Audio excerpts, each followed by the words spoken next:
Hi, everyone. My name is Jason Mellin. I'm the Associate Director of Production and Programming here at Cotuit Center for the Arts. And I am joined now by Emma Fitzpatrick, our one woman star of our upcoming show, The Humours of Bandon. How are you today, Emma? I'm doing very well, Jason. Thank you. How are you doing? I'm doing just fine myself. What I'm trying to decide in my head is, do I admit that it's night outside, which clearly it is, or do I try to do something broader? Because who knows when you, my friends at home, are watching this. Oh, anyway, you are performing in the Humors of Bandon, a one-woman show, on Thursday the 4th and Saturday the 6th of February at 7:30 both nights. It is going to be live streamed to our audience at home, and the show will be available for rent the following week from the 11th through the 17th. So if you can't catch the live shows, you still have a chance to see this show. Now, next question, of course, what is this show? Emma, tell us a little bit about your show. So this show, it's a short show based around a young girl named Annie. She's in her teenage years. It follows her through about 3 years, I think 16 to 18. And she is an Irish dancer. Something that myself as Emma Fitzpatrick can relate to because I used to do actual Irish dancing when I was a teenager. It follows her throughout her competitions, going to the Irish Open for 3 years, and kind of her journey in finding herself and what she wants and what she doesn't want, and kind of just coming into her own over the course of a few years. What would you say is, well, what kind of tone can people expect from the show? It's a it's it's really fun. There's a lot of laughs. There's a lot of relatable teenage content. I know, if you have any teenagers, you're probably going to go, oh yeah, that sounds about right. Or, oh, it's actually, the play itself takes place in the 2000s, or the year 2000. And there's still teenagers haven't really changed that much, I don't think. Even Irish ones, which Annie, dances Yes. in Ireland. Yes. Mhm. Yeah. Yeah, but it's been so fun to do. It's been really fun to explore this multiple characters. I play, I believe, 11 different characters in the show. I Annie, tried keeping count during the tech rehearsals. It is a lot of it's a different lot. characters. Mainly Annie, and her mother and her dance teacher Sumpta, and then all her, some of her friends and her school folk, and the fresh announcer and all these different people. So it's been really fun to explore all those different characters at once. Absolutely. And for those of you at home, if you don't know, The Humors of Bandon is one of two one-woman Irish plays that we're doing at the moment. So there'll be a link, should be appearing on your screen right about now, and also in the description if you want to check out an interview with Holly Hansen, who is the performer in that video. Both shows are being directed by Tara Galvin, and they are both going up this weekend and on sale next as well. So when you started working with Tara, why did she reach out to you specifically for this show? It's not really in a position where we can have open auditions at the moment, of course. For those of you Exactly. watching in the future, we are still in the depths of COVID-19, even though it's COVID-21 right now. So, Yeah, it certainly was not a conventional, way to cast a show. But she reached out to me and she said, she said, I heard through the grapevine that you maybe have some experience as an Irish dancer. And I said, yes, I do, actually. It feels like many, many years ago, but yes, I certainly do. I still have, my dance clothes, my shoes, and everything. And she said, would you be interested in this show about Irish dancing? She sent me the script and I took a read. And at that point, I think it was so up in the air as to how we were going to perform this and how it was going to be presented. We said, there's a chance. This was in fall of 2020 that we started talking about this, and there was a chance that maybe we would be able to have a live audience. And then the further we got into the year and into, now 2021, we said, that's not going to be possible right now. But, with the work that the center's been doing with live stream technology and, recordings, we decided that this was, the best way forward. Yeah, we did really think, and indeed, when we had agreed to, take these shows on, we were able to have small live audiences. But with the spikes after Thanksgiving, Christmas, and New Year's, it just unfortunately became untenable. I am curious what it is like for you to perform. Now you've done a couple tech rehearsals, so you've performed in front of all the audience you're going to get. What's it like for you to perform in front of an empty house? You're on our main stage; it's our big space, and there's just an empty floor in front of Yes, it's very strange. It's very strange. It takes some getting used to. Even just, you know, sometimes if you're on a stage and you've got the lights on you, you can't really even see the audience that's there.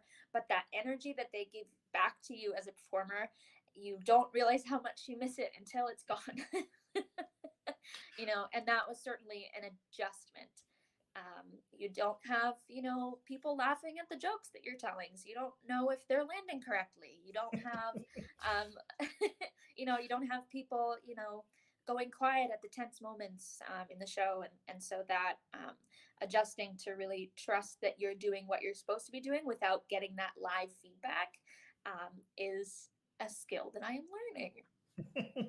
The audience right now is just me doing sound, Tara, the director, David is looking at the lights, and Aaron Trainer, or sorry, David is doing the camera feeds, and Aaron Trainer is doing our lights. So we're trying. There's lots to laugh at in this show. It's a very fun, very funny show.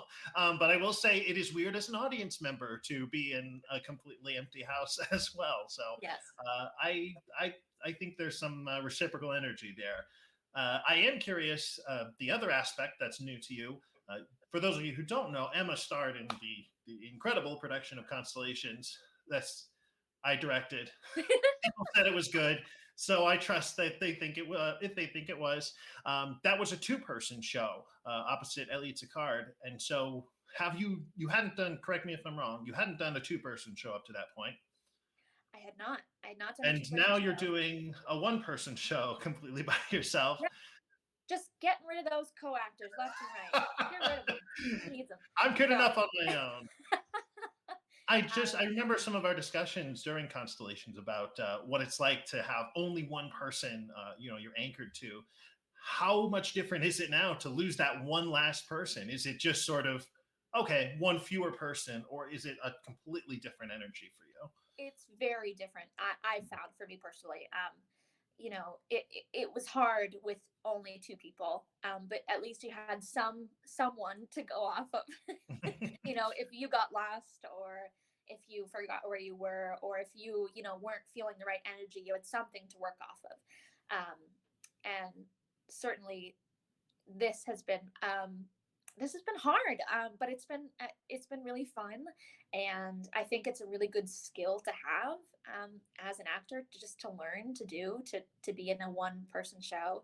And talking with Tara, our director, she said, I really like one person shows, because it's kind of something that you can carry with you if you need to use it in the future. It's like a little, it's a perfect little package that you can say, here, I have this, I've done it, it's a piece that I like and I'm good at, and I can do it by myself. And so it's really useful. Yeah, certainly. During the time of COVID, we can't have large audiences, certainly. But the other side of that is we can't ask actors to come together to perform in a natural way. So you can do that with a one-person show, though. So when Tara presented, these two shows, it's kind of a no-brainer for us to do. She's directed shows in our Black Box. She's stage managed for many years. She has lots and lots of experience in theater, and she had these, project she was passionate about. And now's the best time to do it. So it's very fun to watch both your show and Holly's. They're fun. They're very different. They're very Irish. I keep the accent keeps finding me in the night. Yep, it sneaks in there. It'll get you. I wanted to ask though. You mentioned that you've done Irish dancing. I am curious how your experience doing Irish dancing compares to what Annie goes through in the play. Did you have that hard-nosed teacher like Assumpta? Did you do the routines and the songs that they go over in the show? I definitely, certainly, I think the teacher in the show, Assumpta, is a little bit harder her uh, class than my actual teacher was, which is probably a good thing. Um, no, my teacher was very kind and was actually Irish from Ireland.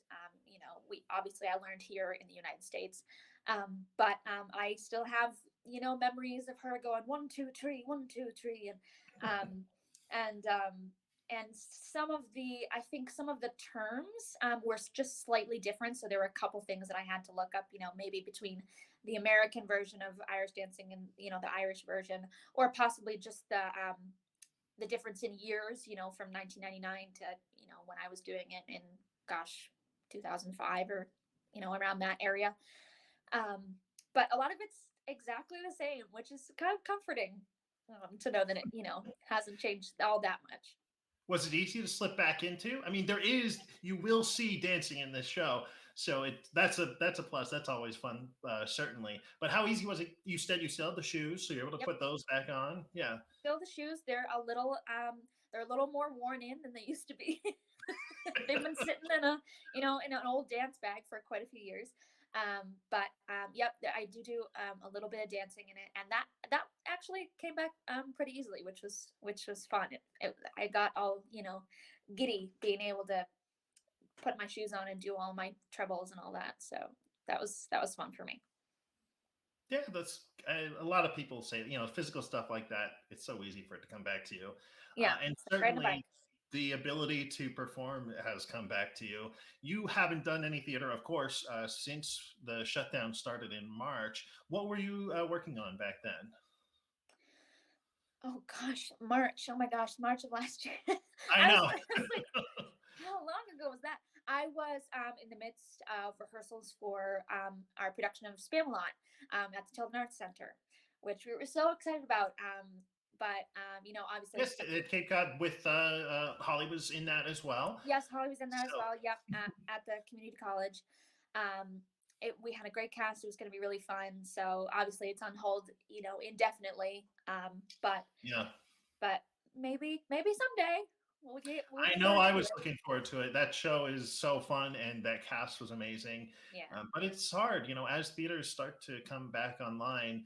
Have the actors moved on? Have we had a production of Tommy that was going on where some of the actors have probably aged out? Right. Uh, so it's going to be a challenge to see what can we bring back, what new can we do.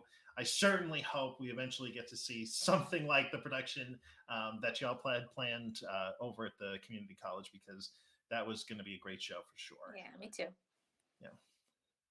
Well, I think our time is almost up here. So please come see the Humours of Bandon. There's links in the description of the video to see the live stream, and then you'll be able to, like I said, do the rental starting next week.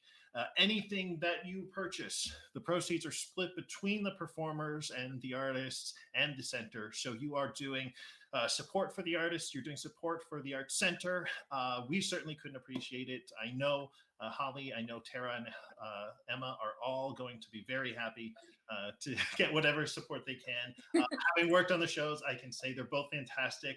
I love the ending of the Humours of Bandon. That to me is worth the price of admission. And I will say no more than that because it is worth the surprise. So please check out that show as well. Emma, did you have anything you wanted to add before we close for the night? Just thank you to anyone who tunes in. I know that for a lot of people, the pandemic has taken a hit on a lot of people and they don't have extra money to, give. But if you do, if you're giving it to art centers, if you're supporting the arts, thank you, thank you, thank you. Even if it's not this, if it's something else, that's fine.